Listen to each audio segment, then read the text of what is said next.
Pothik, welcome to this conversation. Thank you, Saroj. Yeah, it's always a pleasure for us to, I think, pick on each other's brains like this. As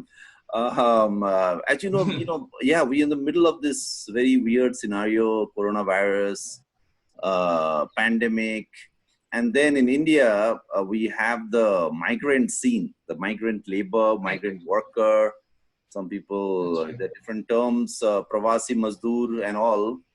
And what is interesting is that everybody is in love with the migrant worker right now. I just saw, I just saw one article by Shobha De. Shobha De in the, I don't know where it was, in the Times of India, like really egging on everyone that we should all be by the migrant labor and support the migrant labor, and why is the powers that be not doing enough for them. And then so migrant lives matter. It's like everybody is into this bandwagon now.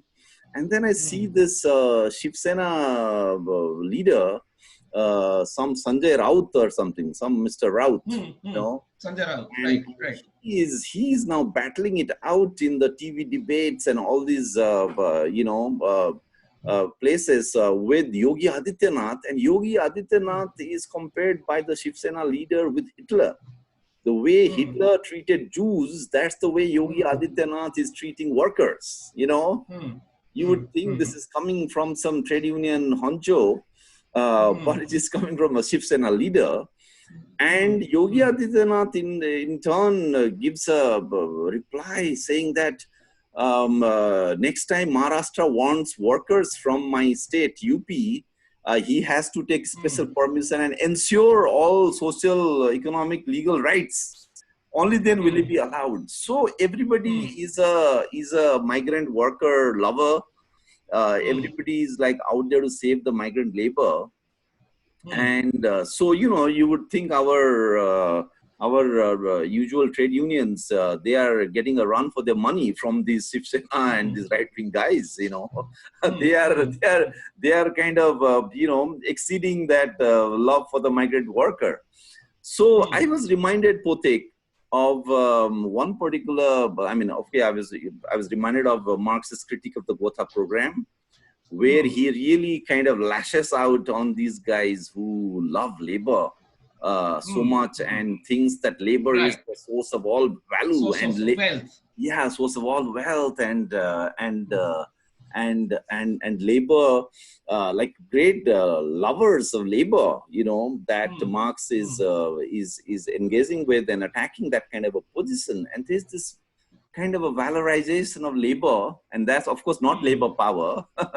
That's a kind of a celebration, and so we think of that and how that kind of a love for labor, or in this case the migrant worker, actually ends up finally in a reformist position, including even when it is the so-called left trade unions doing it, right? It's not just organized doing it. And the other thing that I was reminded of is this particular passage from the Grundisse. And I want you to allow me to just read this little passage just to set the tone of this discussion, and then I would want you to kind of come into that.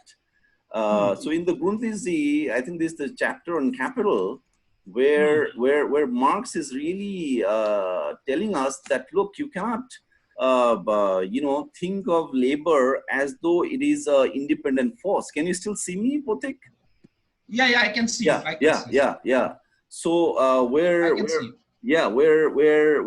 Marx is saying that, like these kind of labor valorizers, that labor is the source of all wealth, those kind of people. All wealth. Wealth, not value. And there Marx is like he's taking them on again in this in the Grundisse. So I'll just read this little passage and then we can take it from there.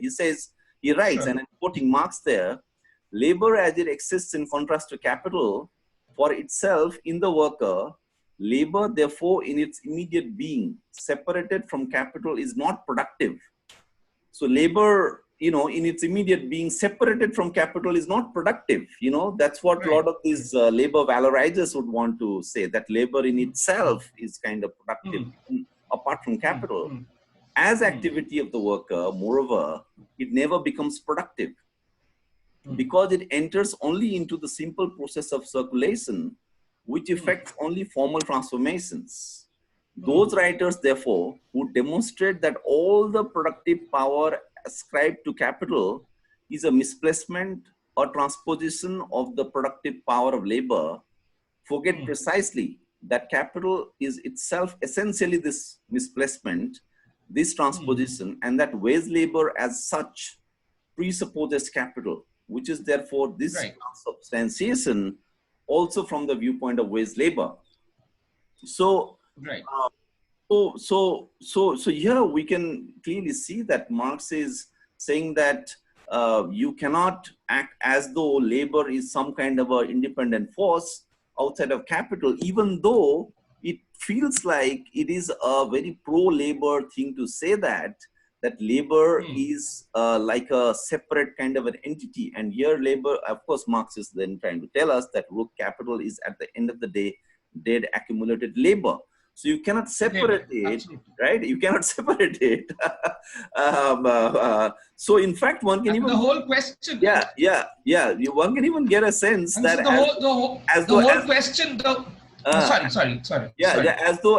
as though Marx is almost like running down labor, as though Marx is underestimating labor, and that is precisely, I think, the position that I think we need to explicate here today. That by focusing only on migrant labor, by focusing only on labor, what they are doing is that they are removing the focus on capital and on capitalism, and that's where we need to focus on. So I invite you to give your views, Pothik, on this. So Saroj, my point is precisely this, that the people that you call the valorizers of labor valorizers, basically, in Marx's day, labor valorizers were the Lassalleans. Ferdinand Lassalle and his group, the group around him, basically, who formulated the Gotha program and who came up with this idea that labor is the source of all wealth, which Marx then goes on to refute in the critique of Gotha program and shows that labor is the source of a specific form of wealth. Exactly. Which is value. So labor is then constitutive of the law of value, basically. Wealth in the form of value is produced by labor. Labor is not something transhistorical that produces wealth in a transhistorical fashion. So that is precisely the point, that this whole question of valorizing labor, this whole question of saving the lives of labor, saving lives, this whole question of saving lives, this whole discourse of saving lives, migrant lives matter, could very well be a slogan for this kind of outbreak of sympathy for the migrant workers, basically, that you see across from the, as you have correctly pointed out, from the right wing to our trade unions, to our left liberal newspaper commentators, everybody is talking about how migrant workers, their lives need to be saved, how the powers that we need to move. But the problem is precisely this, as you have correctly pointed out, that capital is nothing but abstract, dead, accumulated labor. And Marx correctly points out that it is precisely not the valorization of labor. That is the point in critique of Gotha program. That it is actually the abolition of labor. That exactly. The abolition of capital. So it's not a question of saving labor. It is actually about the abolition of labor. It is actually about the negation of labor, the destruction of labor, basically. So this whole discourse of life is basically a discourse that is it's a juridical discourse. Exactly. It is a discourse of the system. It is a discourse of the system. Exactly. So that is something that we need to put on the table, basically. That what we are grappling with here is the question of how life is entangled, how the whole question of life is not independent. When we say right to life, what kind of life? If you say that right to my life. Who am I? Where am I situated? Where am I located? What is my subjective orientation? My subjective orientation is that of an individuated, atomized being, basically. This abstract human being, that we are all humans, that we are all human beings, is an abstraction. And that abstraction is basically the abstraction of individuated human beings through which capital constitutes itself. That is what necessitates exchange and production for exchange. That is what necessitates abstraction. That is what necessitates qualitative equalization of qualitative differences, which is valorization. Value is qualitative equalization of qualitative differences. And through that qualitative equalization, different concrete labors, bearers of different concrete labors, become individuated human subjects. And how can those individuated human subjects socialize themselves? Considering that they are individuated, how can their labor be socialized? How can their activity be socialized? It can be socialized only in the form of exchange, right? So when we say that lives need to be saved, that we take a pro-life position, or that we start fearing for our own lives, which is the case now. We are all afraid of our lives. You, me, everybody. Yeah. And there is no harm. There is absolutely, there should be no moral hang-up in admitting that we are all afraid of our lives. We are all afraid of saving our lives. But this fear of life, of clinging on to one's life, fear of, this is precisely what constitutes capital. This fear for life and this discourse around life, pro-life discourse, is precisely what constitutes capital. Because life... Pothik, here, just to kind of open it up for you more, is, the distinction between the body of the laborer, right, and labor power, right?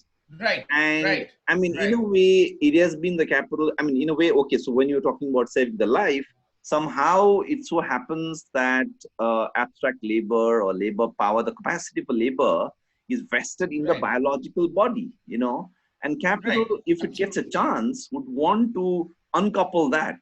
If it could, say, for example, what happens with the general intellect, where the skills of labor, knowledge gets more and more congealed in machines. Abstracted.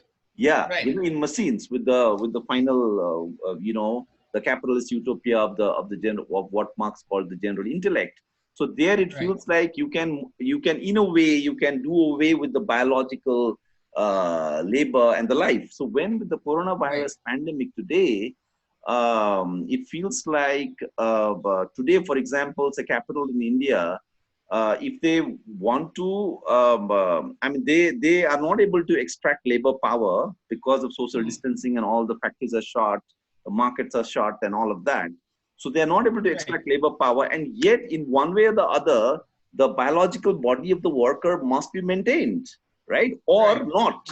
But tomorrow they might need this laborer again. So in the meantime, there is a situation where they're not able to extract the labor power, and yet the biological body exists. Now, Marx and Engels, as you know, have been very aware of this distinction between labor power and labor. In fact, the critique of the classical political economists. Classical political economy, absolutely. Yeah, exactly. And Marx, in a way, also sets the stage for us to really understand this coronavirus situation for capital, even from the viewpoint of capital. How do we understand it? So the categories that Marx has developed in his critique of the classical political economy approach on labor, on precisely the question of labor, So to us, it looks like, a lot of some of our people on the left who are really talking about the migrant labor have forgotten those basic lessons. They're basically taking a juridical approach, a pro-life juridical approach.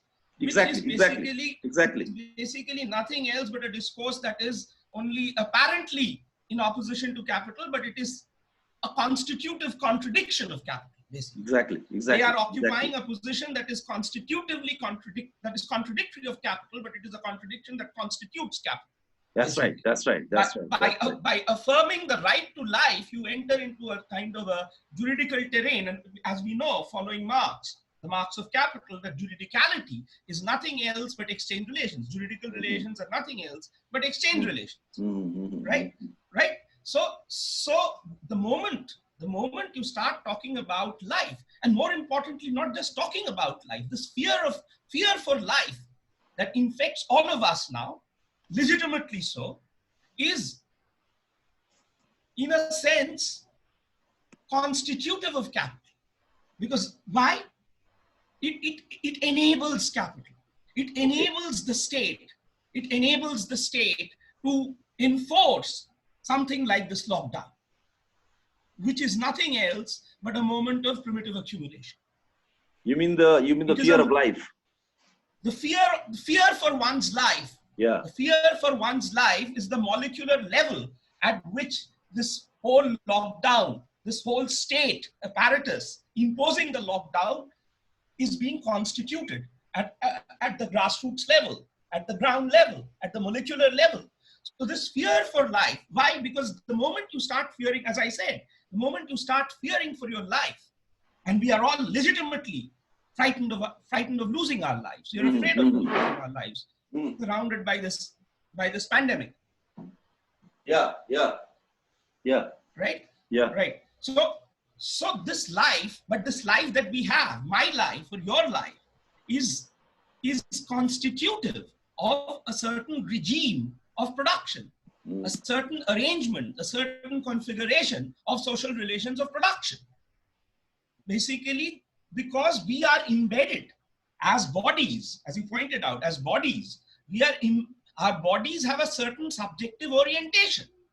And that subjective orientation of being individuated, atomized beings comes from our being embedded in a certain configuration of relations of production, social relations of production. So the moment we save lives, or the moment we attempt to save lives, or the moment we start fearing for our lives and start taking steps in that direction, we are actually reproducing this subjective orientation, this existence of ours as individuated subjects, as atomized producing subjects, embedded, constitutive of a certain relations of production, certain social relations of production, which is made up of these abstract units of individuated production, and which necessitates value, qualitative equalization of qualitative difference, and which necessitates exchange. Yeah, right? but this, So yeah. the whole. So then what happens is that what is the lockdown trying to do? The lockdown is trying to preserve lives. More importantly, by supposedly trying to preserve lives, it is trying to preserve a certain relation of production, a certain configuration.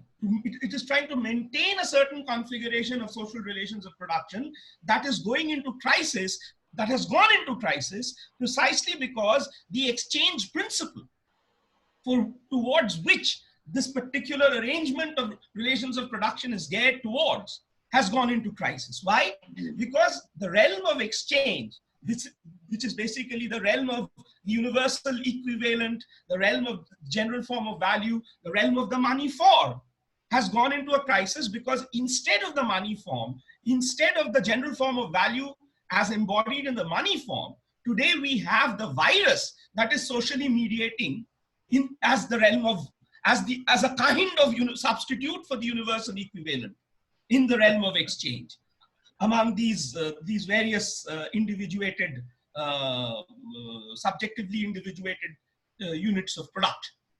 So obviously exchange has gone into a crisis, so you need to step in. But if exchange has gone into a crisis, does not mean that capitalism has collapsed. The lifeblood of capitalism is exchange. Exchange principle is the lifeblood of capitalism. As Adorno would say, that dialectic begins with exchange. Another way of saying is that dialectic is constitutive of exchange. Basically, the dialectic of value is constitutive of exchange. The dialectic of internal relations is constitutive of exchange. So the moment exchange goes into crisis, we would say that capital has gone into crisis and it has collapsed, but that is not so. Because that is precisely where the state, as the regulative, how do I put it? The regulative essence, the regulative essence that emerges, that emanates from these relations of production, the relations that exist between you and me, for instance. State emerges from that as the regulative essence that could emerge from these relations to once again ensure that these relations exist the way they do. They reinforce those relations. And this is precisely what the state is trying to do in trying to save lives. It is being fueled by the fear of subjectively individuated beings, individuated subjects that we all are. Our fear for our lives is fueling this lockdown, this attempt by the state to save lives, which is actually to save relations of production. And not only to maintain and save relations of production, but also to see how these relations of production can come out of the crisis that it is stuck in by seeking to reconstitute those relations of production, by seeking to recompose the form in which those relations of production. We have been hearing a lot of talk about what would the post-corona world be? What would offices be like? Would work from home become more and more of a norm? This whole question of having production based on social distance. All of this goes on to show that there is a discourse that is evolving in tandem with the functioning of the state in the form of the imposition of this lockdown and also the graded exit from this lockdown. Right? Which is basically to ensure that you not only maintain the relations of production in its moment of crisis, because it has gone into a crisis, because this universal equivalent, the substitute for universal equivalent that the virus is in the realm of exchange, is actually going to negate exchange as such. It is going to negate lives. These subjectively individuated units of production, which are embedded in and constitutive of relations of production geared towards socialization through exchange.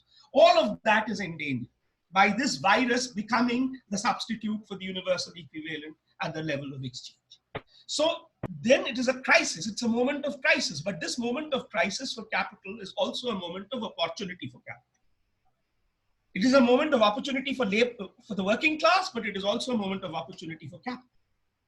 And this moment of opportunity is how to maintain this hierarchy, this segmentation, this individuated subjecthood, even while exchange has gone into a crisis. And then you go on to recompose and reconstitute the form in which these relations of production for exchange and a new form of exchange can be reconstituted, can be recomposed, and you get out of the crisis. So this is roughly, I am all over, I know I'm scattered, but this is roughly what I'm trying to argue, that basically the discourse of life, a pro-life discourse, is basically constitutive. How, at a molecular level, this discourse of life and this fear for life, how that is actually at a molecular grassroots level, ground level, is precisely what is fueling this lockdown. Is precisely what is fueling this lockdown, which is nothing else but the generalized state of exception or primitive accumulation. Primitive accumulation in order to reconstitute capital in its moment of crisis, recompose capital in its moment of crisis. Okay, so we'll extend this conversation on the other side. We'll end this conversation here, and then I will see you on the other side. Thank you. Okay, bye.